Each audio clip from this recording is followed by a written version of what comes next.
आपकी ज़िंदगी पे क्या प्रभाव पड़ेगा, ये आप खुद सोच लीजिए, खुद समझ लीजिए। और आप कितना बिना बीमार पड़ने वाले हैं, इलाज में आपका कितना खर्च होने वाला है, ये भी आप खुद सोच समझ लीजिए। आप किसी एक्सपर्ट से बात कर सकते हैं। वो युवा जो पढ़े लिखे हैं और इसके बारे में जानते हैं, वो लगातार इस पर काम करें, हमारे साथ जुड़ें, चैनल को सब्सक्राइब करें।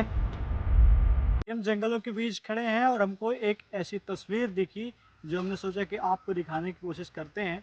ये जो इंसान है वो धरती पे हर जगह फैला हुआ है और आप देखते होंगे कि आए दिन प्रदूषण को लेकर अलग अलग खबरें आती हैं, प्रदूषण को लेकर अलग अलग एडवाइजरी जारी होती है और ये कहा जाता है कि प्रदूषण से इंसानों को खतरा है। आप समझते होंगे कि जंगलों में कहीं ना कहीं प्रदूषण से लोग बचे हुए हैं, लेकिन ये जो इंसान है इतना घातक है कि जंगलों को भी नहीं छोड़ता।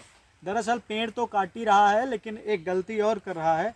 हम जंगलों के बीच खड़े हैं, लेकिन मुझे एक ऐसी चीज़ दिखी, हम तस्वीरों के माध्यम से आपको दिखाने की कोशिश करते हैं कि यहाँ आप देखिए गड्ढा है और इसी तरीके से अलग अलग जगहों पे आपको प्लास्टिक्स देखने को मिलेंगे। ये नीचे हम उतर कर देखते हैं तो ये देखिए, ये बॉटल जो है वो सिरप की बॉटल है, खांसी की। ये जो बॉटल है वो आप देखेंगे तो ये कोई फ्लेवर मैन काइंड का ये कोई सिरप है। और ये देखिए कोकोनट ऑयल, इसमें शायद पानी है या तेल है। तो इसी तरीके से आप देखिए, और ये मैं लगातार इस पर लगातार वीडियोस बनाता हूँ कि ये जो मेडिकल वेस्टेज हैं, इम्पेक्ट ऑफ मेडिकल वेस्टेज पे मैं लगातार बात करता हूँ कि ये कितना घातक और कितना ख़तरनाक हो सकता है। ये चीज़ें आप देखिए यहाँ पे हैं और ये सारी चीज़ें, यहाँ कोई चप्पल, प्लास्टिक। मेरे कहने का मतलब है कि कैमरामैन से मैं कहूँगा, मेरे दोस्त रघुबर मेरे पीछे हैं, कैमरे के पीछे, मैं चाहूँगा मुझे निकालने की कोशिश करें। जंगल में मैं कोई किसी तरीके का एडवेंचर नहीं कर रहा, मुझे ये तस्वीर दिखा तो मुझे लगा कि आपको बताने की ज़रूरत है कि लोग पेड़ों की कटाई बस नहीं कर रहे, उसमें तो सरकार सिस्टमेटिकली क्या करती है वो तो अलग चीज़ें हैं, क्या सरकार रोकथाम कर पा रही हैं।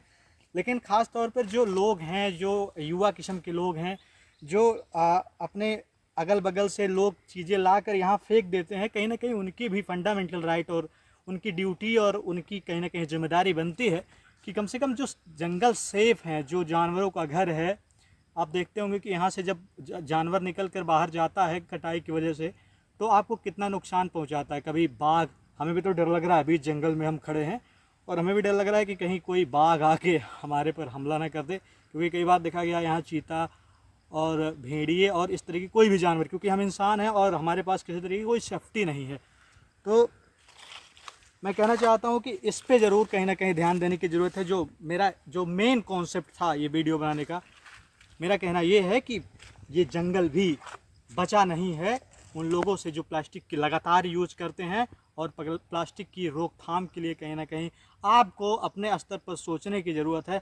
और ये तस्वीर भी भयावह है। मुझे लगता है कि आने वाले 10-20 सालों में जंगल भी प्लास्टिक से पटा पड़ेगा और हर जगह पॉल्यूशन ही पॉल्यूशन होगा। इससे आपकी ज़िंदगी पे क्या प्रभाव पड़ेगा, ये आप खुद सोच लीजिए, खुद समझ लीजिए। और आप कितना बिना बीमार पड़ने वाले हैं, इलाज में आपका कितना खर्च होने वाला है, ये भी आप खुद सोच समझ लीजिए। आप किसी एक्सपर्ट से बात कर सकते हैं। वो युवा जो पढ़े लिखे हैं, पॉल्यूशन के बारे में जानते हैं, वो लगातार इस पर काम करें, हमारे साथ जुड़ें, चैनल को सब्सक्राइब करें।